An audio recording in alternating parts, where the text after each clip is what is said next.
So we're in the Easter season now, and Easter is actually 50 days of celebration, including Easter Sunday, and it ends with Pentecost. So this year, Pentecost is May 20th. So between now and May 20th, you can eat all the Easter eggs that you still have available, and go buy more. There's no calories for the Cadbury eggs during Easter. That's my promise to you. Anyway, Easter being the most important event in Christianity, it makes sense that we spend 8 Sundays talking about resurrection and trying to figure out how our lives are different. Because in Jesus, God showed us that death is not the end. When politics and oppression said no to Jesus and his message of divine love and justice, God said yes. And God's yes meant that sin and death and brokenness were not the end, but that life and light were what ultimately conquers. And it's a good message, one that has sustained the Christian church for more than 2,000 years. But it's a tough message to deliver today, after a bus crash killed 15 people, mostly young men barely hitting their stride. And it's a tough message to believe when you see pictures of families lying dead in their homes in Syria because government forces have used chemical weapons on them. And it's a difficult time of celebration when people you know are waiting for test results to see if they have cancer or are living into the last months of their lives. And it's hard to keep Easter before us when a 4-month-old baby is found dead in a home in Morley, and 14 others are hospitalized with some kind of mystery illness. And if we're honest, instead of singing and celebrating an Easter resurrection, we want to scream at God and life and ask, "How long, God? Where are you, God? Where is our resurrection?" It's so hard to believe a story that declares that death is not the end when we are drenched in it. But I sort of feel that this is exactly how those disciples felt 2,000 years ago, defeated and demoralized and not ready to believe that all this pain could have a reason or a purpose. But maybe that's the whole point of resurrection. There is no reason or purpose to pain and death. There is nothing to learn that will insulate us from the next tragedy. The message of Easter is not that resurrection erases the crucifixion. It is that crucifixion was not the end. Death is not the end. Brokenness does not win. And this is the hope we carry, even as we see the pictures of a hockey arena in Humboldt where grieving people are laying flowers and they come together to be in community. We hang on to this reality that God is in the midst of all of this brokenness, crying, comforting, and consoling, and whispering, if we hear, it's not the end. It's horrible, tragic, and unfathomable. And I know you think you can't survive it, but it's not the end. And so as we consider today's reading and these resurrection stories, remember that the people whom Jesus encountered were feeling a lot like us, overwhelmed and in grief, and convinced that death had won. Today's story is traditionally called the Road to Emmaus, because 2 of the followers of Jesus are walking from Jerusalem back to their home. And as they're walking along, they're joined by this man who asks them what they're talking about. since they are so engrossed in their conversation. And they, of course, have been conversing about Jesus and what the women had said to the disciples. But they are clear, it's clear that they're still overcome by crucifixion, because the text says right there, they were sad.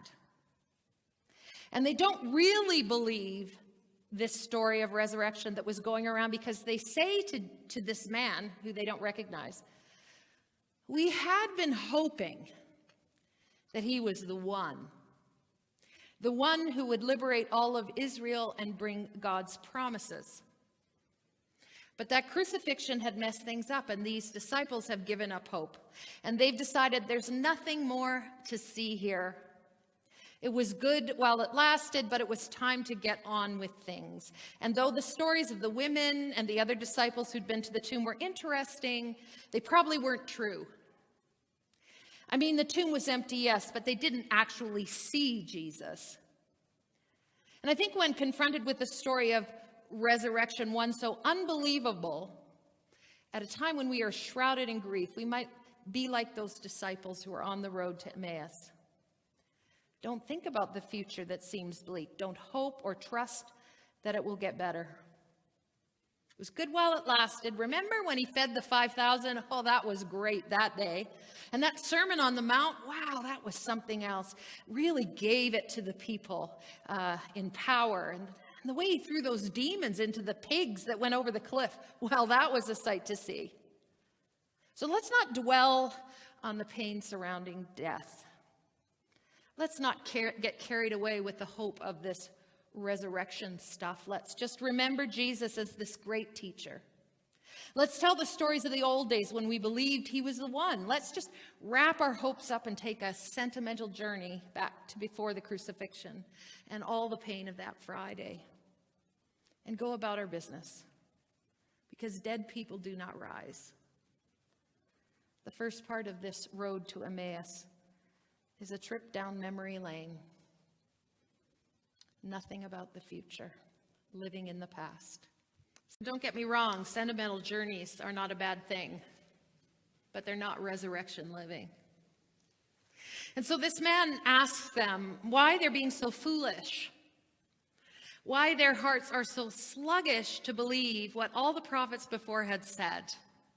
And he starts to give them a history lesson about all the times in the Hebrew Bible that God has promised that death is not the end, that sin will not win, that the way of God is full of surprises that transform lives and shape hearts.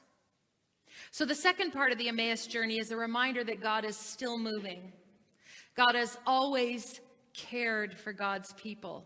Life and love are always the end. That is what Jesus was teaching. That is what they were supposed to believe. But these two disciples, though they'd been with Jesus through his ministry and had followed in Jesus' way, doubt that resurrection is possible. More than that, they don't actually want to believe that resurrection is possible. Because they, like us, have things pretty well figured out. We've slipped into a way of living without surprises. We've carved out our own space in the world, and we're intent on protecting it. And what we all know is that people who are dead stay dead. They do not rise.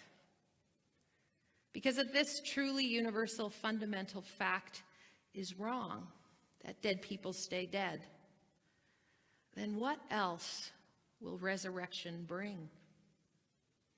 And so because we're kind of scared of what God might do to us if resurrection is possible, we live in a spiritual condition that's more sentimental, that idolizes the past and that kind of stagnates the present. There's an author, a theologian, who says, it's a spiritual condition of habitually expecting failure and sorrow, where we've been promised victory and joy. He says, I'm talking about waking up every morning and heading for the garden tomb looking for a corpse. Walking through a valley of the shadow of death that's darker than it needs to be because we closed the blinds and unscrewed the light bulbs in the wall sconces in the hall. And he asks this question, how far down the road will we go with these Misery loves company, disciples on the Emmaus road. Before we say no to negativity and pessimism and unfounded hopelessness, and yes to the presence of the risen Christ walking by our side. See, this is the thing about resurrection, and it goes back to last week. It isn't so much believing in the resurrection of Jesus, but continuing in fear all the same. The secret sauce to life as a Christian is living the resurrection. Seems an easy thing to say, but it's harder to put wheels on it, because if you're going to live the resurrection, you got to make space for God in a way that transforms your life. You have to go to the tomb and see that he's not there. He's risen. And then run to find him so you can be released. In a sense, living resurrection is really a process of finding your own place of resurrection, carving out your own authentic self as it's been created by God. Bringing life from death is a moment of recreation. Resurrection living dispels fear and grief and is grounded in creativity and wonder and awe. Carla Kincannon, who is an artist and a teacher and a minister, tells this story of a breakthrough she had when she was sitting with her spiritual director. And her spiritual director said to her as she was talking about her life, she said, "What if the ache in your heart and all your longings are really a longing for God?" And Carla says, in the ensuing silence that settled upon us like heavy dew on dry grass, I could hear a door opening. It was the door to my soul. And I was about to embark on a journey that would take me inward to the place of my own resurrection. And Kincannon says that the way to our resurrection is through this creative energy that God has instilled in all of us, that and divine love. And only then, when we open our hearts to God and to resurrection, can we move from fear and despair, unleashing the creative energy to become and be all that God has wanted us to be. But here's the thing, you don't like to expose your souls to creative impulses. There's studies that show that we get less creative as we get older because we remember all the times in our life when our work was not good enough. When we couldn't sing on key, when we colored outside the lines and got in trouble, and sometimes we wish we'd never tried at all rather than be disappointed and embarrassed by our efforts. And so we develop this inner critic. The inner critic says, don't take a chance on resurrection. Don't trust that you're held in divine love. Don't hope that the ache within our souls and the longings we have for deeper connection can be met, because that's naive foolishness.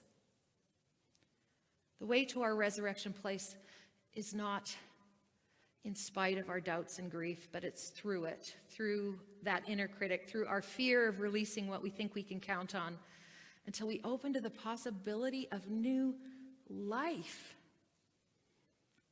Of a place where joy is unleashed and where creative energy makes us new and whole and helps us to see the world as a place of love where death does not win. There's no more fear. That's when we sing.